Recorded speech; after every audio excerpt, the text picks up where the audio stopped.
Economia no contexto certo. Oferecimento XP, instituições financeiras do passado. Eu não banco, vem pra XP.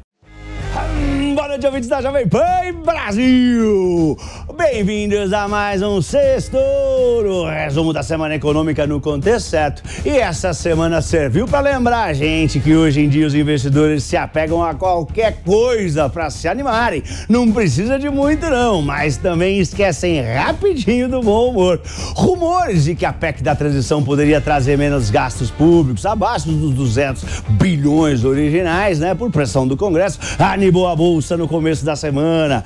Bom, mas mesmo assim não estava confirmado e foi que foi. Os rumores do que o vice-presidente eleito Geraldo Alckmin poderia fazer parte do próximo Ministério da Fazenda, mesmo depois do Lula ter dito que ele não vai ter cargo de ministro no governo, também animou a bolsa, impulsionou a nossa B3.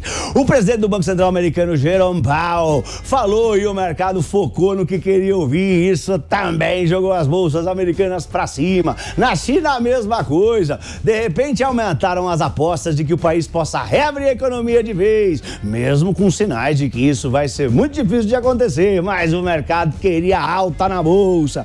Bom, os bitcoins também. O mercado ignorou por completo o alerta dos dirigentes do Banco Central Europeu e as polêmicas envolvendo até morte de executivo. E a criptomoeda voltou para os 17 mil dólares mesmo, com a quebra muito recente da gigantesca corretora FTX e outras 3 que quebraram em cadeia. E hoje, por exemplo, as bolsas azedaram o mundo afora e afundaram. Eu já vou explicar que foi o assunto do Fed, lá do emprego, que veio acima do esperado. Mas depois aqui no Brasil, a bolsa se descolou do mundo inteiro e saltou com uma possibilidade mais sólida de que a PEC realmente venha enxuta na casa dos 150 bilhões de reais de gastos adicionais, não os 200, e por menos tempo, 2 anos em vez de 4. A Bolsa Brasileira terminou a semana com 2,70% de alta, contando a alta de hoje, sexta-feira, que a Bolsa bombou, puxou quase tudo hoje, aliás. Terminou aos 111.924, quase 112 mil pontos.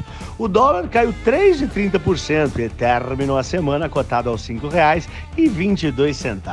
E vamos para os pontos que eu separei para o nosso Sextou de hoje. Primeiro, presidente do Banco Central dos Estados Unidos e o seu discurso animador. O Mr. Jerome Powell, presidente do Fed, que confirmou que os juros por lá devem subir menos do que o esperado já na reunião de 14 de dezembro, soou como música nos ouvidos do mercado essa notícia.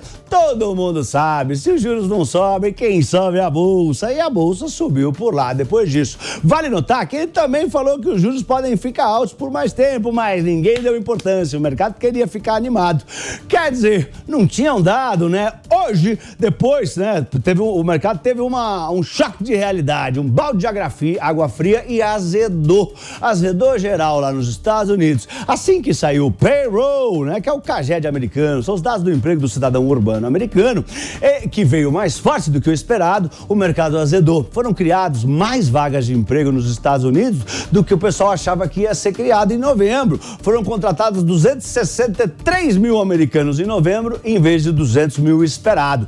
Todo mundo se assustou e passou a questionar se realmente o Banco Central americano tem espaço para subir menos os juros, como sinalizou o presidente do Banco Central, né? Porque se está muito forte, está muito pujante a economia, tem que subir os juros para segurar a inflação, porque muita gente contratada vai gastar muito e vai pressionar mais a inflação. Então o mercado começou a ponderar se não seria mais sensato ouvir os outros alertas do presidente do Banco Central deles, de que os juros podem ter que ficar muito altos por muito tempo por lá.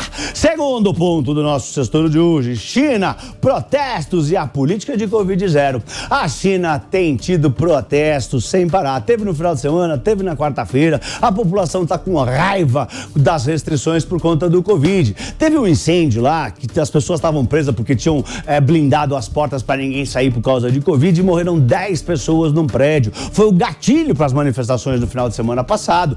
Já são 3 anos fechados, 20% dos jovens chineses estão desempregados e ninguém aguenta mais. Bom, por um lado, né, pelo menos parece que houve um recuo na política política restritiva, na política de Covid-0.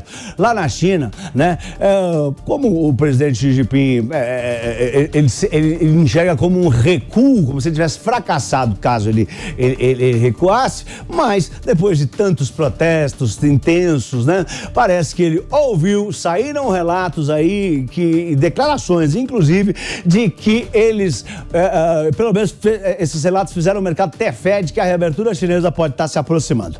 O vice-primeiro-ministro da China, né, disse que o país está numa nova fase da política de Covid-0 e vai evitar confinamentos desnecessários e prolongados. Além disso, a capital Pequim vai incentivar a vacinação dos idosos, o que é visto como positivo para a reabertura. Terceiro ponto do sextor de hoje, bitcoins, mortes suspeitas e alerta do Banco Central Europeu. As criptomoedas simplesmente não saem das manchetes. 2 dirigentes do Banco Central Europeu deixaram alerta sobre o Bitcoin. Eles disseram que o Bitcoin nunca foi usado de uma forma significativa para transações legais no mundo real e que a recente estabilidade dessa semana, vocês sabem, eu fico falando que as bitcoins estão travadas a $16.500, né? Eu falo isso todo dia. Eles disseram que essa estabilidade, mesmo em meio ao colapso da FTX e de outras corretoras e de outros tokens e de outras criptomoedas, eles disseram que, abre aspas, essa estabilidade é um último suspiro induzido artificialmente antes da Bitcoin, as criptomoedas, né, pegar a estrada para se tornar irrelevante. Isso eles querem dizer que as bitcoins vão cair com força. Vamos aguardar, mas fique atento. Além disso, saíram notícias sobre a morte de mais um bilionário ligado às criptomoedas, o terceiro magnata que apareceu morto em 30 dias. E isso despertou suspeitas de assassinatos.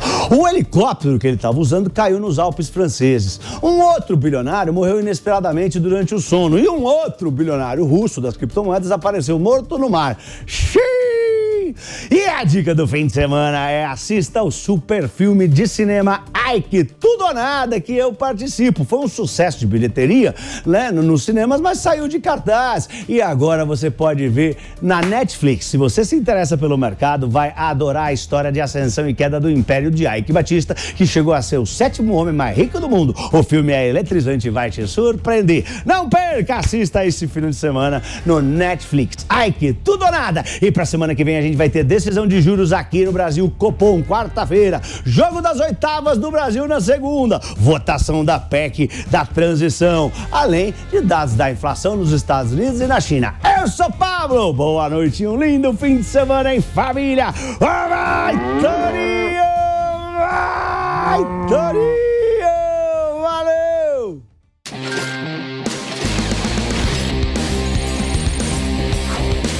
Economia no contexto certo. Sextou!